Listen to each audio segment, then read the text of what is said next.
Alô, amigos e amigas, esse é o programa Agenda Econômica, que hoje vai examinar um tema muito caro a todos os que lutam por uma sociedade mais justa, a renda básica de cidadania. A renda básica de cidadania é um instrumento que, embora já aprovado no Legislativo, tem a sua implantação no Brasil condicionada a uma série de fatores. Enquanto não alcança a sua totalidade, plenitude, muitos programas que apontam nesta direção, como Bolsa Família, por exemplo, vão sendo implantados, expandidos e proporcionando efeitos que causam elogios por parte de organismos internacionais, como a ONU, a OIT, Organização Internacional do Trabalho, e a própria Unesco. Não é tema isento de polêmicas, mas tem resultados que merecem ser examinados com objetividade. Para nos falar sobre alcances e limites do programa Bolsa Família do governo federal, a caminho de completar seus 10 anos, o convidado do programa Agenda Econômica hoje é o senador Eduardo Suplicy, do PT paulista, defensor incansável da instituição do Renda Básica de Cidadania. Participa do programa o jornalista Floriano Filho. Senador, obrigado por ter aceito nosso convite aqui. Muito obrigado e é uma satisfação estar dialogando com vocês, Beto Almeida e Floriano Filho. Senador, o senhor participou muito recentemente do 12º Congresso norte-americano da garantia de uma renda básica lá na cidade de Nova York. E diante dos efeitos sociais daninhos das políticas monetárias adotadas lá nos Estados Unidos após a crise eclodida em 2008, a partir de 2008, com a perigosa expansão do desemprego, do empobrecimento das famílias e até do trabalho infantil, que lá está crescendo, segundo dados oficiais, qual é a receptividade que a sua proposta gerou lá nesse Congresso? Foi muito positiva, até porque eu, juntamente com deputados da Venezuela, do Equador e do Uruguai, e eu próprio, nas 3 reuniões realizadas no ano passado da Comissão de Assuntos Econômicos, em Aruba, outro lugar, em Buenos Aires, nós formulamos uma lei marco da renda básica, que foi aprovada em 30 de novembro na cidade do Panamá, na Seção Geral da América Latina, do Palatino, para que esta lei marco, um modelo de apresentação de como instituir a renda básica de cidadania, possa ser apresentado a todos os países, aos parlamentos da América Latina e do Caribe. O deputado da Venezuela, por exemplo, me disse que ainda hoje será encaminhado para a direção do parlamento venezuelano e daí vai para a Comissão de Assuntos Econômicos para ser examinado.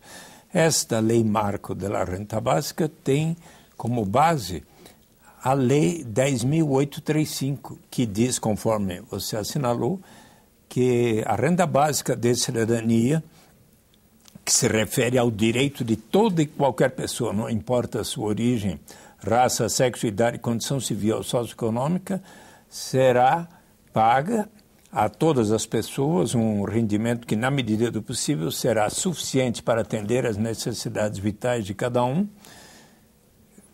que levará em conta as possibilidades orçamentárias e o grau de progresso da nação, mas que se iniciará modestamente, até que um dia será suficiente para, de fato, cumprir este objetivo e será paga simplesmente a todos, incondicionalmente. E diz a lei 10.835 de 2004, aprovada por consenso de todos os partidos em dezembro de 2002 e em dezembro de 2003, respectivamente, no Senado e depois na Câmara, foi para o presidente Lula sancionar ou não.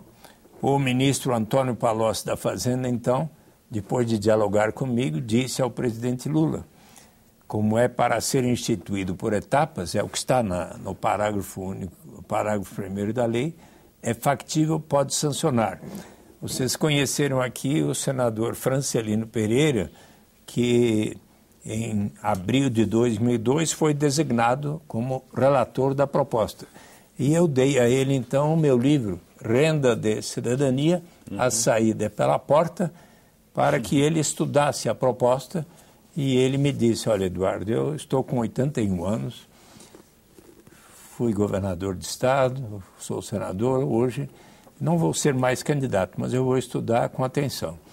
Estudou, leu e me disse, Eduardo, é uma boa proposta, mas você precisa torná-la factível, pois precisa estar compatível com a lei de responsabilidade fiscal, segundo a qual, para cada despesa, é preciso ter a receita correspondente. Que tal você aceitar um parágrafo que diga que a abrangência da renda básica de cidadania será alcançada em etapas, a critério do Poder Executivo, priorizando as camadas mais necessitadas da população. Eu aceitei, lembrei de um dos ensinamentos de um dos maiores economistas, defensor da proposta Prêmio Nobel de Economia, James Edward Mead, que diz que em Agatotopia, que quer dizer um bom lugar, que por muitos anos ele viajou em busca de utopia. Por mais que navegasse, não conseguiu encontrá-la. Mas no caminho de volta, deparou-se com a Agatotopia. Ficou super curioso por ver como é que funcionava ali. Tornou-se amigo de um economista que falou, os agatotopianos não sabem onde fica a utopia, mas não vão lhe dizer, porque eles têm uma enorme diferença com os utopianos, que são seres humanos perfeitos que vivem num lugar perfeito. Enquanto que nós somos seres humanos imperfeitos, que cometemos as nossas bobagens e perfídias, mas conseguimos construir um bom lugar. E ele estudou aquelas instituições e verificou que eram as melhores para, simultaneamente, alcançar os objetivos que de muito a humanidade e os economistas queriam. Liberdade, no sentido de cada um poder trabalhar no que deseja e gastar o que recebe no que quer, que quiser. De igualdade, no sentido de não haver grandes disparidades de renda e de riqueza entre as pessoas. E de eficiência, no sentido de alcançar o maior padrão de vida possível com a tecnologia e os recursos existentes. Quais eram as instituições? Flexibilidade de preços e salários para a boa alocação dos recursos e alcançar o melhor padrão possível.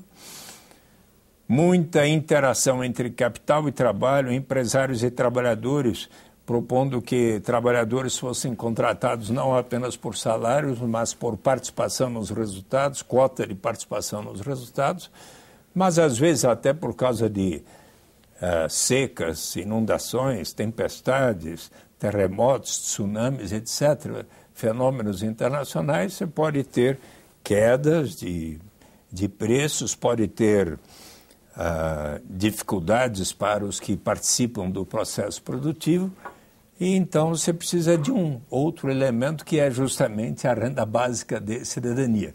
E no último capítulo de Agatotopia, o James Edward Mead diz, olha, o importante é você passo a passo e firmemente na direção do que você quer, porque ele que viveu de 1907 a 1995, quase todo o século XX, testemunhou as duas grandes guerras mundiais, revoluções, aqui e acolá, golpes de Estado e tantas instabilidades institucionais, ele disse, porque se você quiser de uma hora para outra, essas coisas todas, vai ser difícil, você vai ter essas instabilidades, mas se você for firmemente na direção... E eu lembrei disso e falei para o Francelino Pereira, eu aceito.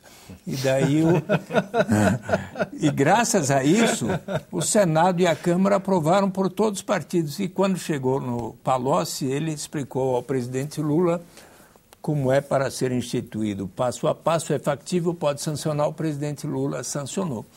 Então, um dia vai acontecer. Portanto, o programa Bolsa Família pode ser visto como um passo na direção de você prover a todos. E hoje, veja, o Bolsa Família começou em 2003, tinha 3,5 milhões de famílias inscritas em dezembro de 2003, hoje são 13 milhões e quase 900 mil famílias correspondendo. Se levarmos em conta 3 e poucas pessoas por família, a mais de 1/4 dos 194 milhões de brasileiros hoje. E ao senhor causou alguma estranheza o fato dessa boataria que aconteceu recentemente ter provocado um quebra-quebra?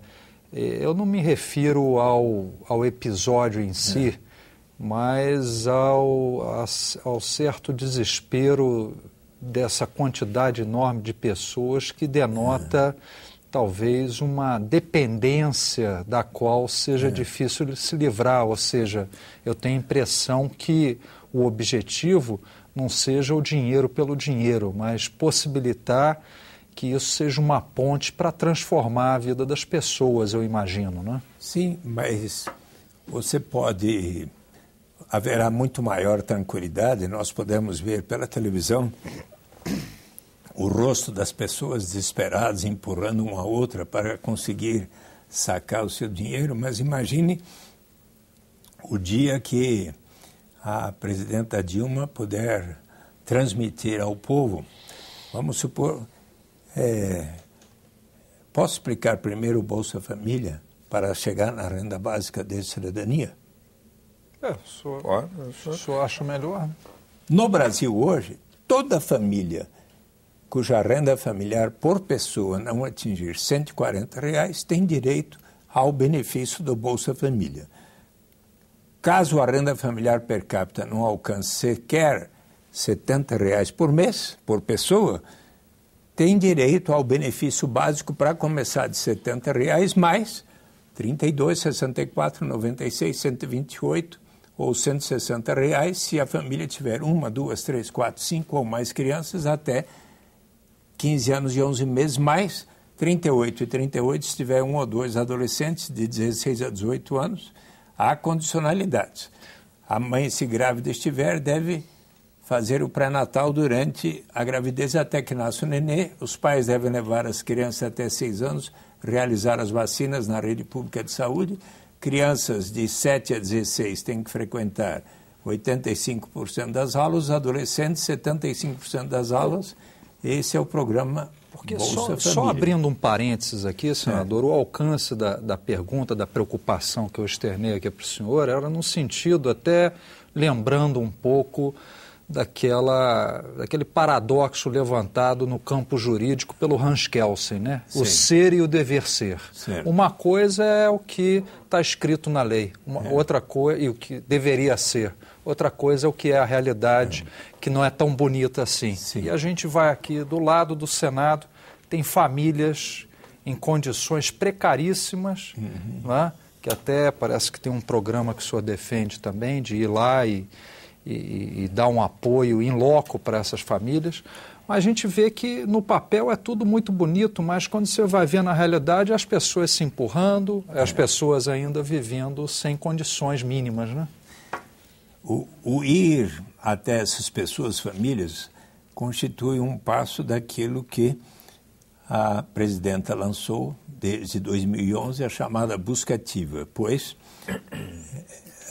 definidas as regras tal como eu coloquei, há hoje 13.900.000 famílias inscritas no programa, mas isso corresponde a, hoje, 75% das mais de 17 milhões de famílias que teriam o direito porque estão nessa faixa de renda. Faltam, então, cerca de 25%, e então a presidenta promoveu o processo da busca ativa para que os governos estaduais, municipais, os sindicatos de trabalhadores, as entidades empresariais, organizações da sociedade civil, cidadãos como nós, ao vermos alguma família em situação carente, podemos perguntar a ela: você já está inscrita no Bolsa Família? Não, então vá lá que você tem o direito.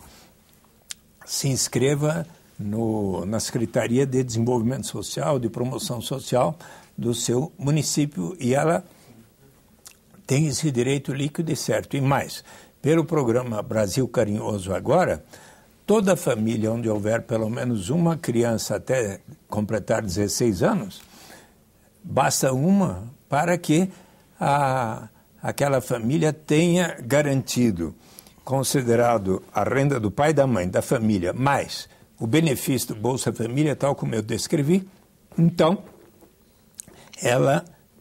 se não completar pelo menos R$70 por mês, digamos,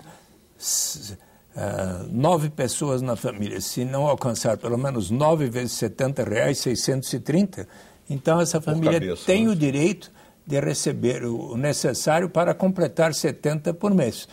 E o Congresso Nacional votou há 10 dias e aprovou que, inclusive, hoje toda e qualquer família que recebe o Bolsa Família precisa ter pelo menos R$70 por mês.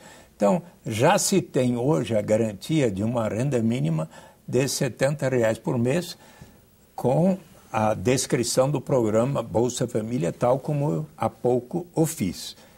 Agora, vamos supor que os nossos telespectadores fiquem persuadidos de que melhor ainda será a renda básica de cidadania, conforme, se vocês me deixarem, eu vou explicar e por que ela vai ser melhor. No próximo bloco. Né? No próximo bloco o faremos.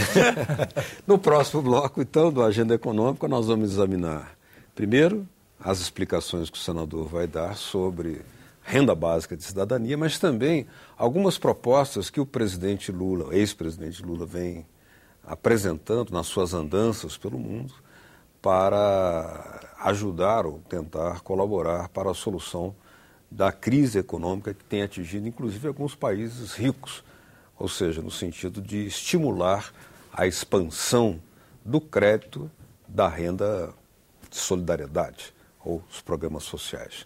Continue com a gente.